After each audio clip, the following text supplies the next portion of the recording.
தாழ்வாழ்க, இமைப்பொழுதும் இன்னெஞ்சில் நீங்காதான் தாழ்வாழ்க. ஓம் நம சிவாய, ஓம் நம சிவாய, ஓம் நம சிவாய. குரு பிரம்மா குரு விஷ்ணு குருதேவோ மகேஸ்வர, குரு சாட்சாத் பரம்பிரம்மா தஸ்மை ஸ்ரீ குருவே நமக. அனைவருக்கும் வணக்கம். நான் உங்கள் ஜோதிடர் சங்கீதா ராம்குமார். நட்சத்திரங்கள் பார்த்திங்கன்னா நம்ம வாழ்க்கையில் மிகச்சிறந்த முக்கியமான பங்கு வகிக்குதுங்க.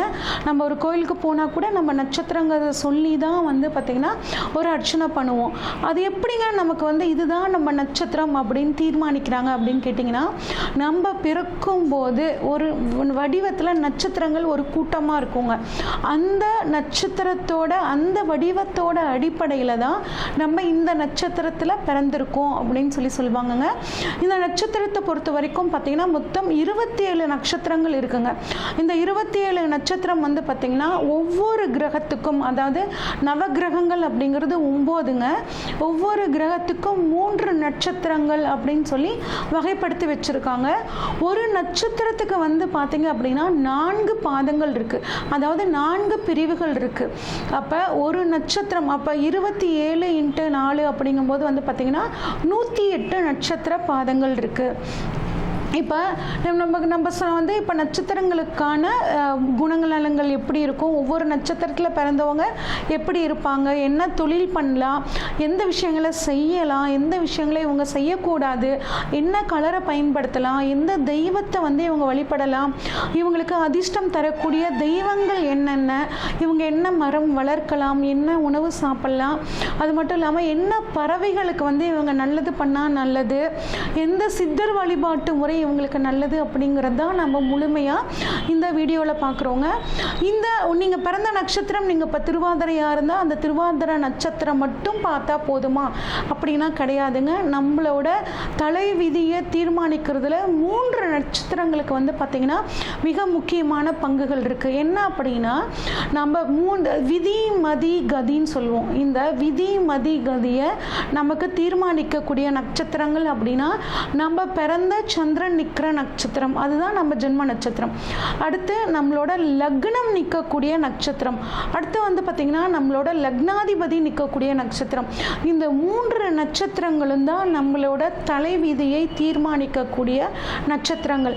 அப்போ உங்களோட ஜாதகத்தை எடுத்து இந்த 3 கிரகங்களும், அதாவது உங்கள் லக்னம் எங்கே நிற்குது, லக்னாதிபதி எங்கே நிற்குது, உங்கள் சந்திரன் எங்கே நிற்குது, இது 3ஐயும் தெரிஞ்சுக்கிட்டு அந்த நட்சத்திரக்குரிய வீடியோவை கேளுங்க, அதற்குரிய வழிபாட்டு முறைகளை ஃபாலோ பண்ணுங்கள், அதற்குரிய பரிகாரங்களை ஃபாலோ பண்ணும்போது உங்கள் வாழ்க்கை பார்த்திங்கன்னா ரொம்ப சிறப்பாக மாறுங்க.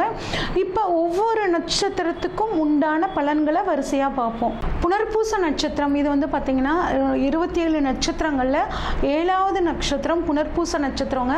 கிரேக்க மொழியில் இதை ஜிமினோரியம் அப்படின்னு சொல்லுவாங்க. இந்த நட்சத்திரம் பார்த்திங்கன்னா ஒரு உடைப்பட்ட நட்சத்திரம், அதுவும் பார்த்திங்கன்னா குருவோட நட்சத்திரம். புனர்பூசம், விசாகம், புரட்டாதி, இதுவும் 3ம் குருவோட நட்சத்திரம். குருவோட நட்சத்திரத்தில் முதல் நட்சத்திரம் அப்படின்னு பார்த்தோம்னா இந்த புனர்பூச நட்சத்திரங்க. இந்த புனர்பூச நட்சத்திரம் உடைப்பட்ட நட்சத்திரம் 2 ராசிகளில் இருக்குது. மிதுன ராசியிலையும் கடக ராசியும் இருக்குது. மிதுன ராசியில் பார்த்திங்கன்னா 1, 2, 3 பாதங்கள், 4வது பாதம் அப்படிங்கிறது கடக ராசியில் வந்துடும். அப்போ இந்த 1, 2, 3 1, 2, 3 பாதங்கள் பார்த்திங்கன்னா மிதுன ராசியில் இருக்கிறனால இவங்களுக்கு புதன் ப்ளஸ் குரு காம்பினேஷனில் பலன்கள் நடக்கும். அதே மாதிரி 4வது பாதத்தில் பிறந்தவங்களுக்கு பார்த்திங்கன்னா சந்திரன் ப்ளஸ் குரு ஒரு தாய்மை குணம் கொண்டவங்களாக இருப்பாங்க. இந்த காம்பினேஷனில் இவங்களுக்கான பலன் இருக்குங்க. புனர்பூச நட்சத்திரம் ராமனோட நட்சத்திரம்ங்க. இவங்க ராமனுக்குரிய அந்த சாந்த குணம் இவங்ககிட்ட இருக்கும். கருத்துக்களை இவங்க பேசும்போது அழுத்தம் திருத்தமாக பேசுவாங்கங்க. இவங்க ஒரு விஷயத்தை மறக்கவே மாட்டாங்க, அவ்வளோ ஞாபக சக்தி இவங்களுக்கு இருக்கும். யார்கிட்ட எப்படி நடந்துக்கணும்னு இவங்களுக்கு தெரியும். சட்ட திட்டங்களுக்கு கட்டுப்பட்டு நடப்பாங்க. அதே மாதிரி மற்றவங்களும் அதே நடக்கணும்னு நினைப்பாங்க. இதுதான் இவங்க இருக்க மைனஸுங்க. நாம் சட்டத்தை பின்பற்றலாம், அடுத்தவங்களை நம்ம போயிட்டு திணிக்கக்கூடாது கூடாது. அந்த ஒரு விஷயத்தை மட்டும் இவங்க தெளிவாக தெரிஞ்சுக்கணும். வாடிய பயிரை கண்ட போதெல்லாம் வாடினேன் அப்படின்னு வள்ளலார் சொல்லியிருக்காருங்க. அந்த மாதிரி ஜீவ காருண்யத்தை ஃபாலோ பண்ணுறவங்க இந்த புனர்பூச நட்சத்திரக்காரங்க. தன்னை விட அடுத்தவங்களுக்கு அப்படிங்கும்போது ரொம்ப இம்பார்ட்டன்ட் கொடுப்பாங்கங்க. ஆனால் கொஞ்சம் அடிக்கடி வந்து பார்த்திங்கன்னா உணர்ச்சி வசப்படக்கூடியவங்களாக இருப்பாங்க. யாருக்காகவும் தங்களை மாற்றிக்க மாட்டாங்க. என்ன தான் அட்வைஸ் பண்ணாலும் நீ ஃபஸ்ட்டு உன் லைஃப்பை பாரு, அதுக்கப்புறம் அடுத்தவங்களுக்கு வந்து உதவி பண்ண போகலாம் அப்படின்னு யார் சொன்னாலும் கேட்க மாட்டாங்க. அது மட்டும் இல்லாமல் இவங்களை பொறுத்த வரைக்கும் தொழிலில் வந்து ஒரு பிரச்சனை இருந்துக்கிட்டே இருக்குங்க. குறிப்பாக முதல் தொழில் இவங்களுக்கு கம்ஃபர்ட்டாக இருக்காது, முதல் உத்தியோகம் கம்ஃபர்ட்டாக இருக்காது. ஆனால் அதுக்கப்புறம் வரக்கூடிய அந்த 2வது தொழில் அப்படிங்கிறது வந்து பார்த்திங்கன்னா இவங்களுக்கு ஓரளவுக்கு சாதகமாக இருக்கும். அடுத்து வந்து பார்த்திங்கன்னா அடுத்தவங்களுக்காக அதிகம் கொடுத்துருவாங்க. எல்லாத்தையும் அடுத்தவங்களுக்காக கொடுத்துட்டு மறுபடியும் ஃபஸ்ட்டில் இருந்து ஆரம்பிக்கக்கூடியவங்க இந்த புனர்பூச நட்சத்திரக்காரங்க. எதையும் திட்டமிட்டு செயல்படுவாங்க. அடுத்தவங்களை நம்பி எந்த வேலையும் ஒப்படைக்க மாட்டாங்க. எல்லா வேலையினாலும் நாமளே செய்யணும், அப்போ தான் அது ஒழுங்காக இருக்கும் அப்படின்னு நினைக்கக்கூடியவங்களாக இருப்பாங்க. சிக்கனமாக இருப்பாங்க. கலைகளில் நல்ல ஆர்வம் இருக்கும். அதே மாதிரி நீட்டாக ட்ரெஸ் பண்ணிக்கணும் அப்படின்னு நினைப்பாங்க. பர்ஃப்யூம்ஸ் வந்து பார்த்திங்கன்னா அதிகமாக யூஸ் பண்ணுவாங்க. நல்ல சாமர்த்தியசாலிகளாக இருப்பாங்க. ஆனால் இவங்க சேரும்போது மட்டும் நல்ல நண்பர்களோட சேரணும். நண்பர்களை இவங்க தேர்ந்தெடுத்து பயன்படுத்திக்கணும், சேர்த்துக்கணும். இல்லை அப்படின்னா அவங்க இவங்களை வந்து யூஸ் பண்ணிக்கிட்டு இவங்களை வந்து ஏமாத்திடுவாங்க. முடிஞ்ச வரைக்கும் இவங்க வந்து உடல் ஊனமுற்றவர்களுக்கும் 5 வயதுக்கு உட்பட்டவர்களுக்கும் உதவி பண்ணுறது வந்து பார்த்திங்கன்னா ஒரு நல்ல மிகச்சிறந்த நன்மையை கொடுக்கும். இவங்களை பொறுத்த வரைக்கும் இந்த பெண்கள் எப்படி இருப்பாங்க அப்படின்னா நல்ல சாந்தமான குணம், மற்றவங்களுக்கு மரியாதை தரக்கூடிய குணமாக இருக்குங்க. குறிப்பாக வந்து பார்த்திங்கன்னா பெற்றோர்களுக்கும் ஆசிரியர்களுக்கும் நல்ல மரியாதை கொடுப்பாங்க. புனர்பூச நட்சத்திரக்காரங்க முடிஞ்ச வரைக்கும் வந்து பார்த்திங்கன்னா நிறைய பேர் லாயர்ஸாக இருக்கிறதுக்கு, அதே மாதிரி எலக்ட்ரானிக்கல்ஸ் துறையில் வந்து இருக்கிறதுக்கான அமைப்பு, சாஃப்ட்வேரில் இருக்கிறவங்க, கம்யூனிகேஷன் ஃபீல்டில் இருக்கிறவங்க, அதே மாதிரி ஹோட்டல் சைக்காலஜிஸ்டாக இருக்கிறவங்களாம் வந்து பார்த்திங்கன்னா இந்த புனர்பூச நட்சத்திரத்தில் இருப்பாங்க. இந்த புனர்பூச நட்சத்திரக்காரங்க அஸ்தம் நட்சத்திரக்காரங்களை வந்து திருமணம் பண்ணிக்கும் போது அவங்களோட வாழ்க்கை வந்து பார்த்திங்கன்னா நல்லாயிருக்கும். இந்த புனர்பூச நட்சத்திரக்காரங்களுக்கான தசை அப்படின்னா ஆரம்ப திசை வந்து 16 வருடங்கள்ங்க. 2வது தசை சனி தசை 19 வருடங்கள். 3வது தசை புதன் தசை வந்து பார்த்திங்கன்னா 17 வருடங்கள்ங்க. அப்போ புனர்பூசம் நட்சத்திரத்தில் பிறந்தவங்களுக்கு குருவோ சனியோ புதனோ நல்லா இருந்துச்சு அப்படின்னா உங்களோட வாழ்க்கை ரொம்ப சிறப்பாக இருக்கும். ஏன்னா இந்த 3 திசையும் வந்து பார்த்திங்கன்னா மிகப்பெரிய வருடங்களை கொண்ட தசைகள். அடுத்து 4வது தசை கேது தசை 7 வருஷங்க. இது மட்டும்தான் கொஞ்சம் சின்னது. அடுத்து 5வதாக வரக்கூடிய தசை அப்படின்னா சுக்கிரனோட தசைங்க. இது 20 வருடங்கள். அடுத்து 6வது தசை சூரியனோட தசை. இது வந்து பார்த்திங்கன்னா 6 வருடங்கள்ங்க. இந்த மாதிரி தான் இவங்களோட தசாபுத்திகள் இருக்கும். இப்போ என்ன வந்து மரங்கள் வளர்க்கலாம், என்ன பூக்களை செடிகளை வளர்க்கலாம், என்ன விலங்குகளை வளர்க்கலாம், எதுக்கு என்ன உணவு முறைகளை சாப்பிட்லாம், எது நமக்கு அதிர்ஷ்டத்தை கொடுக்கும் அப்படிங்கிறத வரிசையாக பார்க்கலாம். உங்களுக்கான தேவதை நீங்கள் வழிபட வேண்டிய தெய்வம் அப்படின்னாங்க ராமர் வழிபாடு உங்களுக்கு அத்தனை விஷயங்களையும் சாதகமாக்கி கொடுக்குங்க. உங்களுக்கான மரம் அப்படின்னா மூங்கில் மரம்ங்க. இடவசதி இருக்கிறவங்க மூங்கில் மரம் வந்து வளர்த்துறது ரொம்பவே நல்லது. இல்லைனா இப்போலாம் போன்சாய் வந்துருச்சு இல்லைங்க, குட்டியாக டேபிளில் மூங்கில் செடி வச்சுக்கலாம்ல, அந்த மாதிரி நீங்கள் உங்களோட அலுவலகத்தில் வச்சுக்கிறது ரொம்பவே நல்லதுங்க. உங்களுக்கான பூ அப்படின்னு பார்த்தோம்னா முல்லைப்பூ மறிக்கொழுந்து, இது 2மே நம்ம தொட்டிகளில் வளர்க்கலாம். இது எல்லாருமே வளர்க்கக்கூடியது தான். அதனால் நீங்கள் வந்து முல்லைப்பூ மறிக்கொழுந்து வளர்த்தி அதிலிருந்து எடுத்து நீங்கள் சாமிக்கு நீங்கள் சாத்தும் போது உங்களோட வழிபாடுகள் அனைத்தும் பலிதமாகும். அடுத்து உங்களுக்கான பறவை அப்படின்னா அன்னப்பறவைங்க.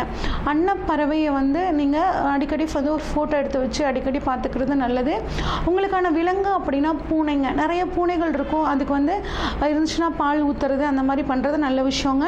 உங்களுக்கான உணவு அப்படின்னா கரும்பு ஜூஸு, பாயாசம், பால் சாதம், இதை வந்து நீங்கள் சாப்பிட்றது உங்களோட புனர்பூசம் நட்சத்திரம் வர்றனால இதை வந்து தானம் பண்ணுறது உங்களுக்கு ஒரு மிகச்சிறந்த யோகத்தை கொடுக்குங்க. அது மட்டும் இல்லாமல் உங்களுக்கான வேதை நட்சத்திரம் அப்படின்னா சதயம்ங்க. புனர்பூசத்துக்கும் சதயத்துக்கும் ஆகாதுங்க. சதயம் நட்சத்திரனால நீங்கள் வந்து பார்த்திங்கன்னா ஒரு முக்கியமான செயல்களை ஈடுபடுறது தவிர்த்துக்கோங்க. அந்த நல்ல ஒரு பிஸ்னஸ் மீட்டிங் ஆகட்டும், இல்லை ஒரு விஷயங்களை புதுசாக ஆரம்பிக்கணும்னாலும் சதய நட்சத்திரனால கண்டிப்பாக அவாய்ட் பண்ணிக்கோங்க. சதய நட்சத்திரம் உங்களுக்கு லைஃப் பார்ட்னராகவும் வேண்டாங்க. அது மட்டும் இல்லாமல் பிஸ்னஸ் பார்ட்னர்ஸாகவும் நீங்கள் சதயத்தை வச்சுக்காமல் இருக்கிறது ரொம்பவே நல்லதுங்க. உங்களுக்கான நட்சத்திர கோவில் அப்படின்னு சொல்லி பார்த்தோம்னாங்க ஸ்ரீ அதிதீஸ்வரர் வாணியம்பாடி வாணியம்பாடியில் இருக்கக்கூடிய ஸ்ரீ அதிதீஸ்வரர் உங்களுக்கான நட்சத்திரத்துக்கான தெய்வம்ங்க. அது மட்டும் இல்லாமல் சீர்காழியில் இருக்கக்கூடிய ஸ்ரீ சட்டைநாத சுவாமி கோவில், இதுவும் மிகச்சிறந்த கோவிலுங்க. இந்த 2 நட்சத்திரமும் 2 நட்சத்திர கோவில்களும் உங்கள் நட்சத்திரத்துக்கு உண்டானதுங்க. இது வாழ்நாளில் ஒரு தடவையாவது குறிப்பாக உங்களோட ஜென்ம நட்சத்திரமான புனர்பூசம் நட்சத்திர நாளில் போயிட்டு வர்றது ரொம்பவே சிறப்பு. அடுத்து உங்களுக்கு அதிர்ஷ்டம் அளிக்கக்கூடிய கோவில்கள் அப்படின்னு பார்த்தோம்னா, திருவள்ளூரில் இருக்கக்கூடிய வீரராகவ பெருமாள் வழிபாடு உங்களுக்கு மிகச்சிறந்த அதிர்ஷ்டத்தை கொடுக்கும். அது மட்டும் இல்லாமல் திருநெல்வேலியில் இருக்க நெல்லையப்பரும், அது மாதிரி திருத்தேவன்குடியில் இருக்கக்கூடிய கற்கடகேஸ்வரர், இந்த 3 கோவில்களும் உங்களுக்கு அதிர்ஷ்டத்தை அளிக்கக்கூடிய கோவில்கள்ங்க. உங்களுக்கு லக்கி கலர் அப்படின்னு பார்த்தோம்னா let colour, LED let colour, blackish blue colour, இது 2ம் உங்களுக்கு அதிர்ஷ்டத்தை அளிக்கக்கூடிய வண்ணம். அதிர்ஷ்டத்தை தரக்கூடிய பொருட்கள் இடங்கள் என்ன அப்படின்னு பார்த்தோம்னா ஆப்பிள், விளாம்பழம், நீர் பூசணி, மாங்காய், மாதுளை, இதை வந்து நீங்கள் அடிக்கடி உணவில் சேர்த்துக்கோங்க. ஒரு முக்கியமான விஷயங்களுக்கு போகிற நாளில் இதில் ஏதாவது ஒரு காயோ பழத்தையோ நீங்கள் சாப்பிட்டு போகிறது உங்களுக்கு ஒரு அதை சக்ஸஸாக பண்ணி கொடுக்கும் நீங்கள் போகிற காரியத்தை. அடுத்து வந்து பார்த்திங்கன்னா திருப்பூருங்க. திருப்பூர் அடிக்கடி போயிட்டு வர்றது உங்களுக்கு நல்லது, உங்களுக்கு பாசிட்டிவாக ஆக்டிவேட் ஆகும். அது மட்டும் இல்லாமல் வந்து பார்த்திங்கன்னா காமதேனு படம் இருக்கு இல்லைங்க, காமதேனு படத்தை உங்கள் வீட்டில் பூஜை அறையில் வச்சு அதற்குரிய அர்ச்சனைகள் வழிபாட்டு முறைகளை வந்து ஃபாலோ பண்ணுங்கள். ராமர் வழிபாடும் 5 வயதுக்கு உட்பட்ட குழந்தைகளுக்கு உங்களால் முடிஞ்ச உதவி பண்ணுறதும் உங்களை வாழ்க்கையில் ஜெயிக்க வைக்குங்க. உங்களுக்கான சித்தர் வழிபாடு அப்படின்னு பார்த்தோம்னா வைத்தீஸ்வரன் கோவிலில் இருக்கக்கூடிய தன்வந்திரி சித்தர் வழிபாடு உங்களுக்கு மிகச்சிறந்த யோகத்தை கொடுக்கும். இதுவரைக்கும் உங்களோட நட்சத்திரத்துக்கான பலன்களை பார்த்தோங்க. நான் ஏற்கனவே சொன்ன மாதிரி உங்கள் நட்சத்திரம் மட்டும் இல்லாமல் உங்களோட லக்னம் நிற்கிற நட்சத்திரம், லக்னாதிபதி நிற்கிற நட்சத்திரத்தையும் சேர்த்து பார்க்கணுன்னு சொன்னீங்க. எனக்கு லக்னம் எங்கே நிற்குதுங்க, லக்னாதிபதி எங்கே நிற்குதுங்கலாம் சொல்ல தெரியலைங்க, பார்க்க தெரியலைங்க அப்படின்னு நீங்கள் நினச்சிங்கன்னா உங்கள் ஜாதகத்தை இந்த ஸ்க்ரீனில் தெரிகிற வாட்ஸ்அப் நம்பருக்கு அனுப்பிச்சி வைங்க. உங்கள் ஜாதகத்தை ஃபுல்லாக அனலைஸ் பண்ணிவிட்டு உங்களோட குணங்கள் எப்படி இருக்கும், நீங்கள் எப்படிலாம் வாழணும் அப்படிங்கிற ஒரு நெறிமுறைகளை, ஒரு கன்சல்டேஷனை உங்களுக்கு கொடுக்குறேங்க. நன்றி, வணக்கம்.